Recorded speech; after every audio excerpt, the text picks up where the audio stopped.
Nosso Oeste com você e de novo aqui com o professor Dibi. O professor Dibi é do Departamento de Ciências Administrativas e Contábeis. Se o governo, a parte governamental, né, as suas várias instâncias, e se o empreendedor, né, na área que lhe cabe, se eles não tiverem uma visão sistêmica, fica mais complicado, professor? Fica mais complicado como era antes. Então, nós temos hoje o conceito de tríplice hélice. Antes do conceito de tríplice hélice, basicamente você tinha uma dicotomia entre ou o mercado se regula, ou o governo assume as rédeas do desenvolvimento. Então, você tinha basicamente essas duas formas de pensar o desenvolvimento de negócios. Com o conceito de tríplice hélice, ele ultrapassa essa dupla, essa dicotomia, e ela passa a juntar os agentes de inovação. Quem são esses agentes de inovação dentro desse conceito de tríplice hélice? A academia, as empresas, o governo e os órgãos de governo, juntamente com a sociedade civil. A academia, porque ela tem a excelência na geração de conhecimento, né? E na formação, principalmente na formação desse conhecimento. Os empresários, porque eles têm essa expertise da negociação, né? De potencializar o produto em si e vender esse produto, né? O governo pelo marco regulatório, né? E por fazer com que as coisas aconteçam da melhor forma possível para aquela sociedade. As famosas regras. As regras, os marcos legais, os regulamentos, né? O que pode e o que não pode. A sociedade civil, aí incluída todos os movimentos ambientalistas, feministas e etc., e os próprios órgãos de governo, porque eles fazem primeiro uma regulamentação, segundo dizem tendências que são fundamentais no desenvolvimento de um produto mais competitivo, de uma empresa mais lucrativa e de um produto mais competitivo. Esse produto mais competitivo não é pensando somente no empresário que ganha mais dinheiro, mas é pensando na sociedade que tem acesso a um produto, a um serviço que cada vez melhore mais. Sim. Mais uma fora do script. O senhor falou sobre, e eu brinquei, né, sobre alta taxa de mortalidade, né, das empresas. Elas fecham. E isso, né, me leva, e provavelmente leva vocês também, a pensarem o seguinte: quanto mais competitivo eu for, melhor vai ser. No entanto, o nome desse espaço aqui é colaborar, que não está assim no âmbito da competição, está na colaboração. São outros tipos de arranjos. Como é isso, professor? A competição. Até quando a competição é boa e até quando a colaboração é boa? Essa é uma discussão antiga. Você tem o conceito de competição, de colaboração, e você tem uma corrente que junta os dois, né? A corrente que junta os dois, talvez a gente tenha que aperfeiçoar mais isso, até mesmo no nosso entendimento, porque a gente acaba sendo, vamos dizer assim, competitivo quando você vai entrar no ônibus e você quer entrar primeiro para você pegar o lugar para sentar. Então você está competindo com os outros, né? Inclusive com aqueles que, por lei, têm preferência de chegar primeiro. Né? Ou que tem assentos preferenciais. Então, querendo ou não querendo, essa pegada competitiva, ela pode ser uma competitiva que faz com que o grupo externo e interno da empresa se torne mais forte. Então, eu posso desenvolver sistemas competitivos dentro de um município, não que as empresas matem umas às outras, mas que elas aprendam a competir entre si, oferecendo um melhor serviço para os municípios e para aqueles que vêm de outras regiões, o que é mais importante, né? E você tem o outro fator competitivo, né? Outra característica da competição, que é aquela que é, vamos dizer assim, destrutiva. Um ganha e o outro perde. Então, a competição em que um ganha e o outro necessariamente vai perder, muito atrelado a uma ideia superficial de vence aquele que é melhor, a natureza é assim, faz com que a gente se perca nessa formatação de negócios que hoje se precisa. Porque não resolve a quantidade de habitantes que se tem, os seres humanos que temos, a tecnologia avançando a cada momento, as necessidades de demanda de diminuição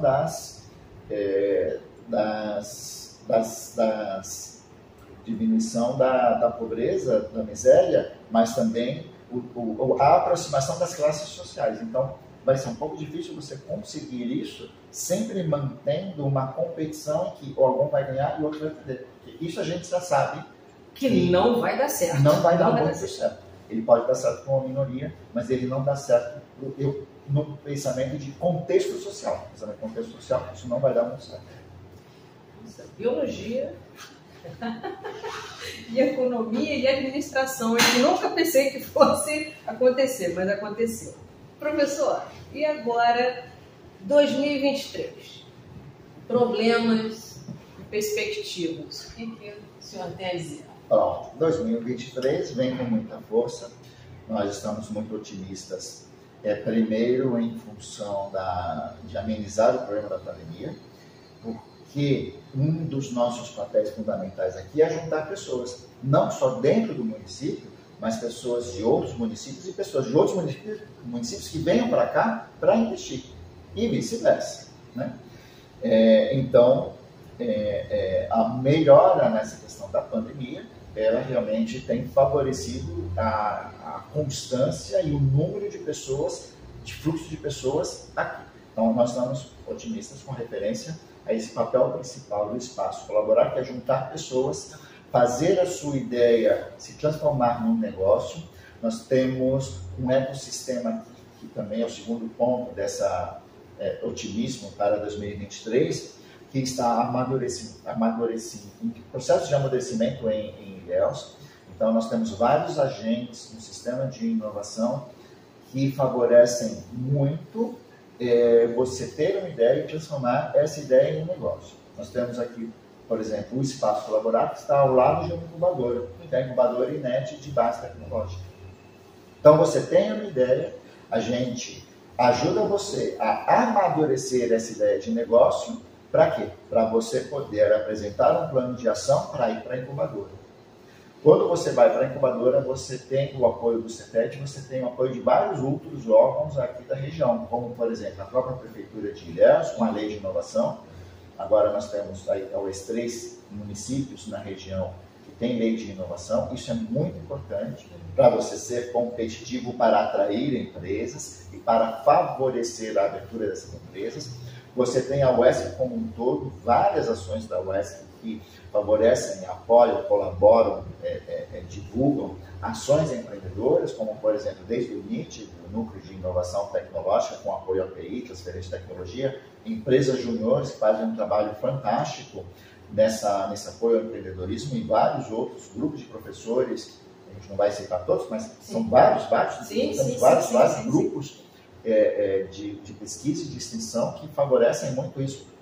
Então, a gente tem esse otimismo. Isso vem amadurecendo no decorrer dos últimos 3 anos.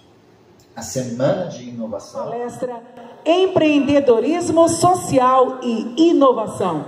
Seja muito bem-vinda à nossa Ilhéus. Obrigada, minha querida. Boa noite, Ilhéus. Eu estava perguntando pro Lucas, eu queria saber quanto que negócio de pagar o pessoal que fica gritando.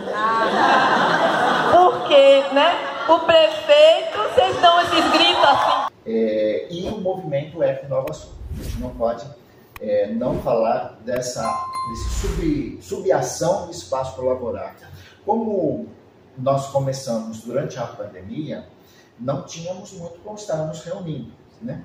Então, começamos a fazer reuniões online, mas umas reuniões dentro do conceito de CIES. Ou seja, nós tínhamos que reunir empresários, representantes do governo, acadêmicos, para discutir problemas da região, para fazer com que as empresas fossem mais competitivas, para que elas não fossem à falência em 1 ano ou 2 anos, para que elas tivessem maior lucro, para que elas encontrassem melhor o seu jeito, o seu mercado, o seu preço. Isso chama pivotar, nós chamamos isso de pivotar. Você mantém a sua visão, mas você pivota, você muda o seu jeito de fazer a coisa. Você precisa de um tempo para isso, né? Por isso a incubadora é importante. Por isso que o Eco-Nova-Sul é importante. O que é a Eco-Nova-Sul? A Eco-Nova-Sul é um subproduto do Espaço Colaborar, que é uma rede colaborativa de desenvolvimento regional. reúne representantes do governo, de empresas, da academia, somos em torno de 50 pessoas, nos reunimos semanalmente, de forma virtual, para discutirmos problemas em comum de desenvolvimento da região. Então, nós estamos muito otimistas agora para 2023. Há também uma proposta de um evento de educação empreendedora que virá para cá. Você tem também proposta de 2 grandes eventos nacionais que nós estamos apresentando propostas para que esses eventos sejam realizados aqui na região, né? E o próprio crescimento que a gente tem visto nos últimos anos por aí. Tá, mas o professor só falou assim da parte boa. Agora vamos falar dos desafios. Exato. Pronto, os desafios. O primeiro desafio é a infraestrutura, né? A gente tem esse desafio, essa dificuldade de infraestrutura e mobilidade. Infelizmente, apesar de todos os esforços, a região carece um pouco dessa questão de mobilidade. Então, quando a gente diz de juntar pessoas, significa mobilidade, né? E essa mobilidade, para nós, ela é muito importante. Um outro aspecto é a questão da segurança, né? A questão de horários, dias de semana, véspera de feriado, etc. Embora a gente não tenha assim, um problema sério sobre isso, mas é algo que nos preocupa para manter os níveis de criminalidade baixos, porque, infelizmente, após a pandemia, isso talvez no mundo todo, no Brasil, né, tem aumentado. Então, esse fluxo de pessoas, essa circulação maior de pessoas é algo que nos preocupa. Um grande desafio também é manter ativo os nossos representantes e agentes de inovação, que isso não se perca, né? Então, você tem o SEBRAE com os seus agentes locais, você tem a UESC com seus vários projetos e várias ações, tanto extensionistas como de pesquisa e de formação.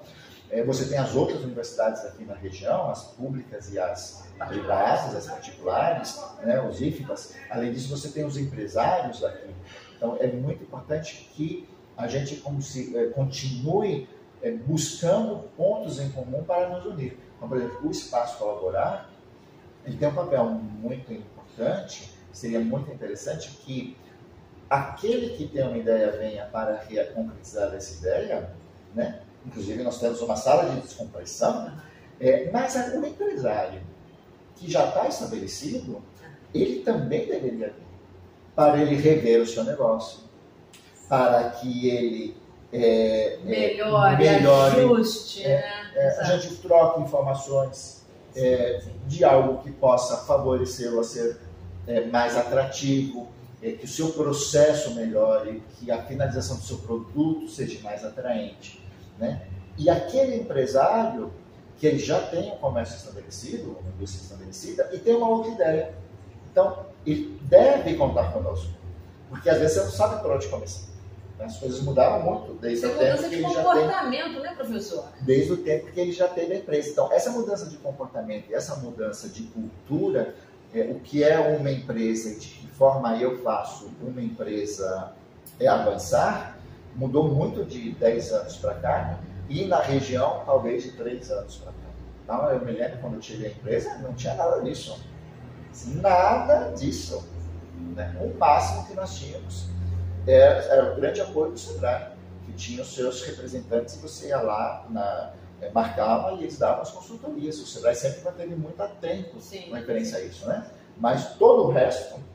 discutir, repensar, pensar novamente, compartilhar, melhorar. E espaços para isso. A incubadora tem mentores específicos, tem mentores com conhecimentos específicos para ajudar o espaço a colaborar, né? As próprias universidades têm uma postura bastante diferente. Os próprios projetos de extensão que nós tínhamos, em função até antes da pandemia, né? Então, nós tínhamos projetos de extensão que nós organizávamos específicos para empresários, desde um modelo. Então, agora nós fizemos, por exemplo, outros formatos durante a pandemia que tinham um modelo mais atualizado, vamos dizer assim, que traz esse empresário, o empresário não vai para escutar, o empresário vem para apresentar a sua ideia. Compartilhar essa ideia. E a gente tem como objetivo principal fazer com que esse empresário, ao terminar o evento, saia com essa ideia mais robusta. O Espaço Colaborar também tem isso. Nós fizemos a semana de mentoria, que teve, acho que foi bacana, né? Essa semana de mentoria. Vamos ver se a gente vai ter uma. Vai ter outra, né? Eu acho que foi bacana porque outros municípios viram essa semana e, inclusive, eu fui a determinados municípios para dizer a eles como era a nossa metodologia, como a gente faz isso, e esses municípios agora querem, durante o ano de 2023, replicar essa metodologia da semana da mentoria, que a gente começou com a ideia de fazer uma semana e durou quase um mês, mas pronto, né? A gente foi também aprendendo com o processo. Então nós temos alguns desafios para esse 2023, mas nós também não podemos deixar de mostrar que temos aí várias ações, Inova-Sul, o próprio Espaço Colaborar, a incubadora, a INET, o ecossistema como um todo, as semanas de mentoria, a trilha de inovação, vem pessoal de outros municípios para a trilha de inovação, para conhecer essa trilha de inovação e como nós juntamos isso. Talvez Ilhéus não tenha forte representação de determinados órgãos, mas nós temos um destaque que é o que mais chama a atenção, que é a ponte que esses órgãos fazem. Então, prefeitura, governo, empresas, nós temos uma ponte, nós estamos ligados. E isso nos fortalece e nos torna mais um ambiente, como dizia a Butterfly, né, um ambiente aberto, muito mais atrativos. Eu acho que a gente tem até um pouco mais de alegria, porque a gente caminha junto. Então, eu acho que esse é o papel principal do Espaço Colaborar. Nossa, professor, super grata. Nossa UESC com você, com o professor de Biologia, Ecologia, Ecossistema de Trabalho, Ecossistema Empreendedor, Competição e Colaboração aqui no CEPET. Até mais, gente. Até logo. Obrigado, Thalita.